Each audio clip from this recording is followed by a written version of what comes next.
all this, although this isn't done, what you should walk away from this class is with a portfolio. Anybody know what a portfolio is?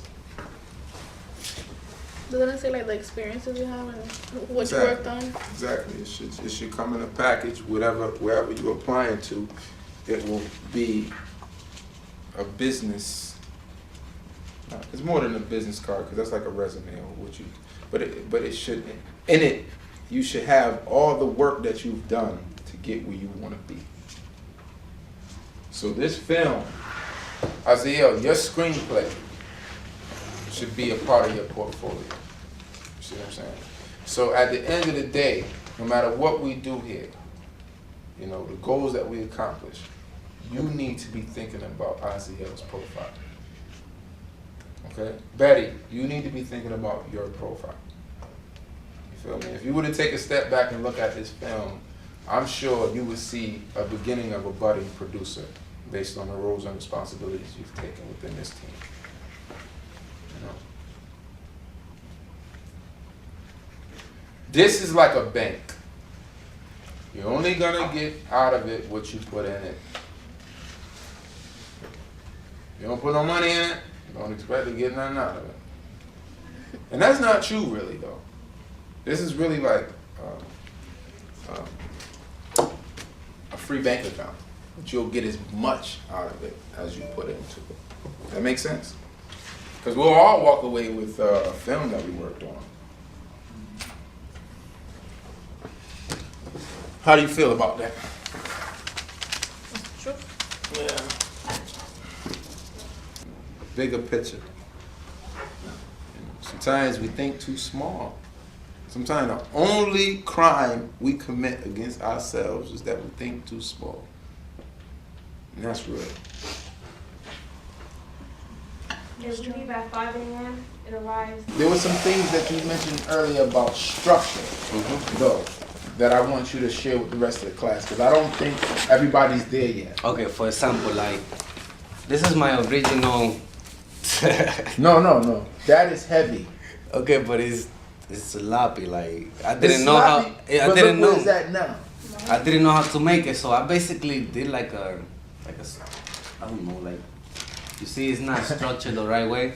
For example, I was reading The City of God and stuff and The Godfather, and I was looking at it and I noticed that the verbs are to the left. Like, for example, it says here that Dino is visibly disappointed. See, it's like to the left. Yeah. Like this guy over there. And then the name of the person is in the middle, the person who's talking. So, and then under that person, okay, the dialogue is under the person's name. Do you see that? That's the structure.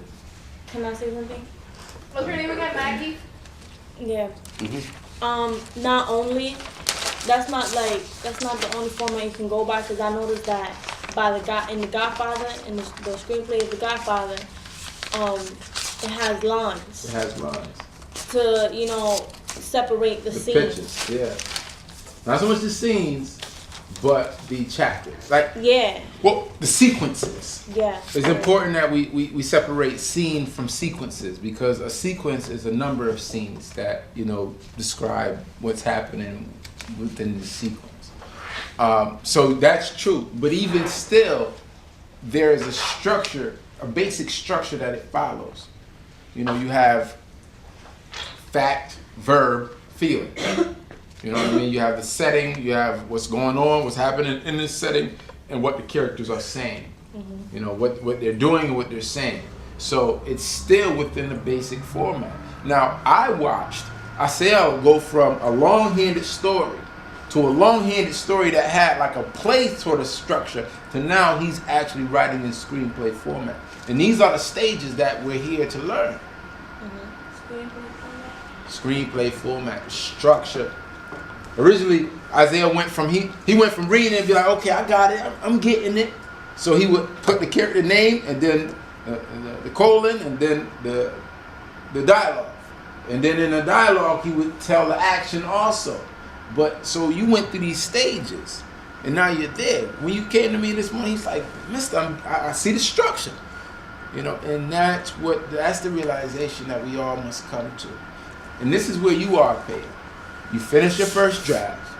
Now we need you to do the best you can what the tools you have. And this is why we're reading 10 pages of The Godfather each night. So we can start to take those verbs and that structure and wrap our mind around it and understand it. So when we need to use it, we got those skills. You know, so that's where we are. Any questions? Any feedback? I like the script. I want to see the script. I want to see it in screenplay form. Because that way we can start to really figure out. Analyze what's going on. Yeah. Then we could be real helpful to you, Asiel, once we see it in screenplay. Feel me? Yeah, I feel you, mister. I feel you. All right. So I think so far it's very productive. If you see someone who needs a little more support, please offer those words of encouragement. For those of you who were here last semester, Asiel, Peyton, Betty, you are all straight A students. I'm very proud of you. Please keep it up. And I'll see you guys tomorrow. And you said it's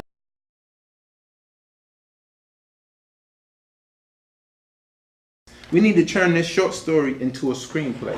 Yeah. And that's a process that I want all of us to start to do. But when and we gotta do get this, Celtics. we all gonna like each of us is gonna make our story a short story, like into a film. Or you If gonna every- choose one. Well, we'll choose the first one we're gonna work on. And we'll see how we do with that. Yeah. And then that will determine.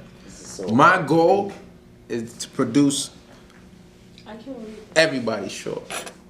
But the reality is if people ain't committed, I wanted to talk to you about that because we were just talking about that earlier because we were saying something about going to Trinity for the film class, but I told them that you didn't want to do it because it's sometimes students come, sometimes students go. But I wanted to tell you was that the ones that's here is the ones you got. Yeah. So we shouldn't delay what we want to do because of the kids who's supposed to be here that don't come. They just don't come. yeah. So it's just me and Shanti, Will, and Peyton, and Asiel. Those we're the main ones. You're the main ones, and we just lost Peyton. Oh yeah, y'all Peyton, yeah. So now it's just us. Yeah. We might as well just do what we gotta do, with just us, cause Why y'all waiting not on everybody Peyton? else, we never gonna get nothing done, and it's not fair to everybody else. It's not fair to everybody else. Peyton ain't as good no more? But Peyton isn't in this group right now. Being that this is an alternative school, we don't have I like think- gym. We don't have the real stuff that we would have had if we was in a real regular high school. But at the same time, I feel like we just need to. I'm work doing with better what you now got, on like- this year. I'm doing better this year than I was in my old school. Really am. What I like about the school is that it's smaller, so the classes are smaller, and the teachers, depending on what teachers, if the teacher's really about his or her job, like they really focus on the kids and the students, and you can learn more. Yeah, you can. Mrs. C, that's good with me. Yeah, that's good. That's good. I'm very happy with the way you two have utilized your opportunity here. I've seen on a number of levels you really take advantage of this opportunity when some people that sit right next to you may not be. So you have others who have just more to learn, but you guys are doing very well, and I encourage you to continue and persist and hang with it because it will pay off. It will pay off. Oh, I know. It better pay off. It better pay off. It better pay It's off. gonna pay off.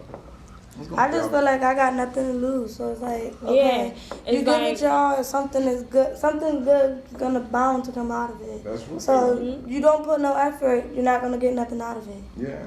You didn't do nothing, so you ain't gonna have nothing. And then just to see the way that a lot of people is already struggling, it's kids it's females that's younger than me that have kids and 3 kids. don't even live with their kids. Their kids are part of DCF, and you understand what I'm saying? And they just is living life like they never went through none of that. You understand what I'm saying? And I feel like they are just the saddest people because now you have something that you should want to do good for. Do good to try to get your children back. Do good to, provide for your child.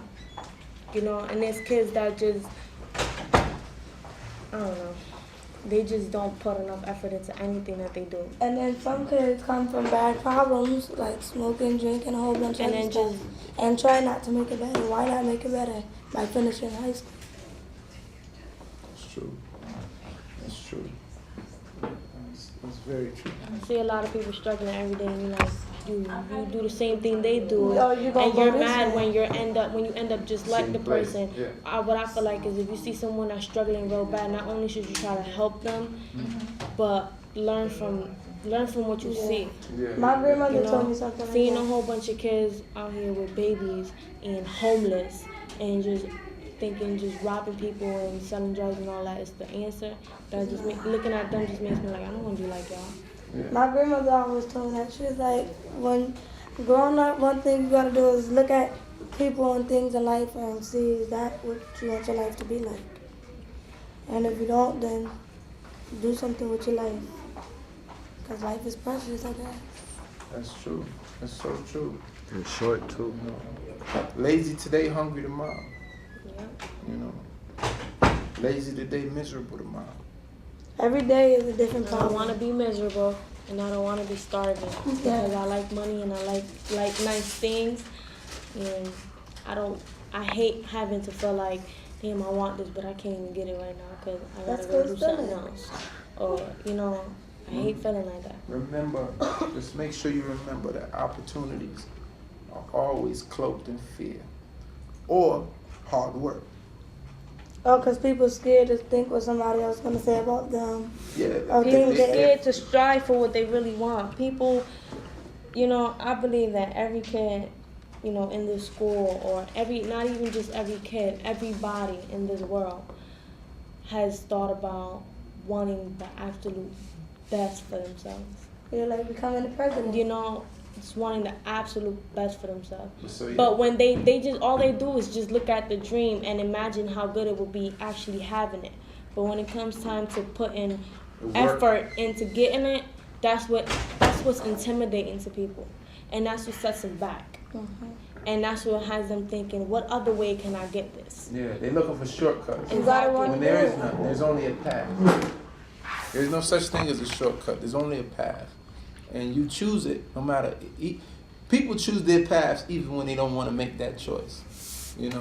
There are teachers who told me that when you come into class, you go at it. You're ferocious in your attempt to complete an assignment. But they told me you get bored once it's done. So that to me speaks volumes. But both of you are doing A work. You both came to Opportunity High School with your A game. So you each have a work ethic. And I'm just asking that you might be untie that knot and express to me your feelings about your own work ethic. It's either you do it or you don't. And if you don't do it, what's the point in trying? Like if you know you're not gonna put no effort into any of the type of work that you have to do, then why try?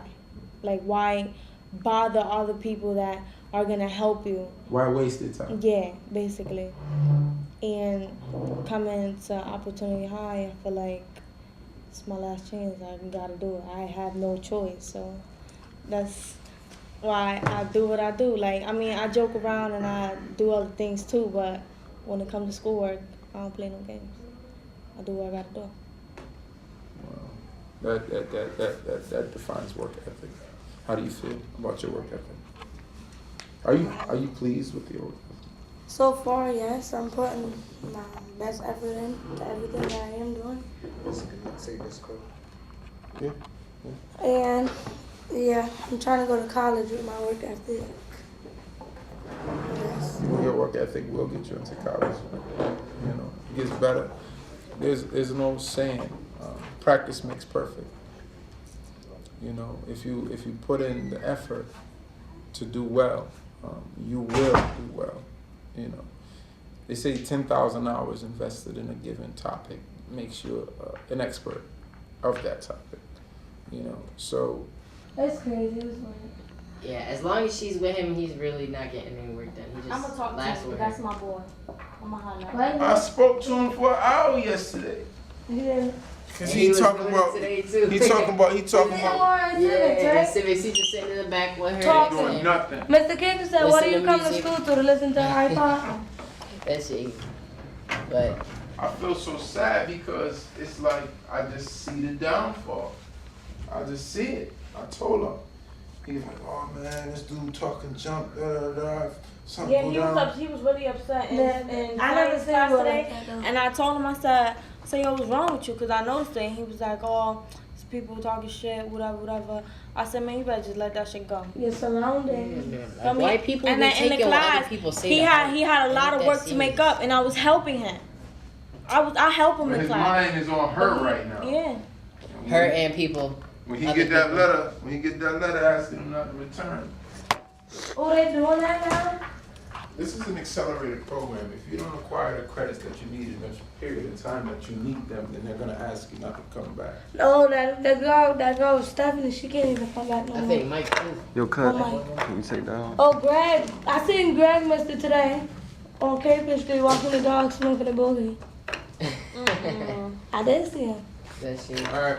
Now, time to get in the screenwriting.